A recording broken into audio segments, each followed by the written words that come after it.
Почитувани граѓани на Република Македонија, ви се обраќаме од името на Сдруженијето на бранители Бедем. За СДСМ војната во 2001 година не постоеше. Та веројатно затоа некои нивни членови правеа се за да не учествуваат во неа.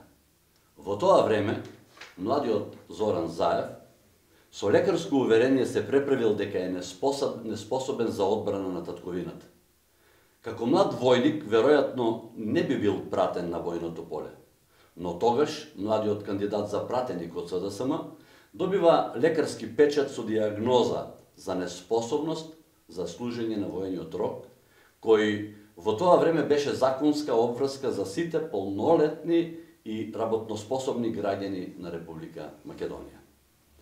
Од тогаш, почитувани граѓани, поминаа повеќе од 15 години и како што можеме сите да видиме, Зоран Заев немал никакви здравствени проблеми, ниту пак имал некаква влошена здравствена состојба, како што пишувало во лекарското уверение на Заев, кое што му било издадено со цел да го избегне служењето на законски задолжителниот воен рок.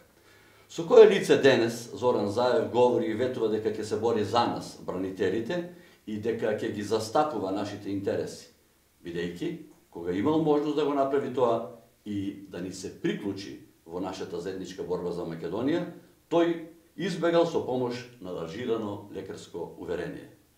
Крајно лицемерно е тоа што само неколку месеци подоцна, очигледно немајќи ги веќе наводните здравствени проблеми, Зоран Заев станува пратеник во Собранието на Република Македонија во 2002 година. Само за подсетување, Заев за време на немилите настани во Куманово минатата година, ден по загинувањето на 8 македонски бранители, насмеан се фотографираше со јатаците на лице место каде што нашите браќа ги положија своите животи. Зарем ваков премиер заслужува Македонија, кој кога е бил најпотребен на татковината, избегал. Зарем ваков човек ќе ги брани националните и државните интереси.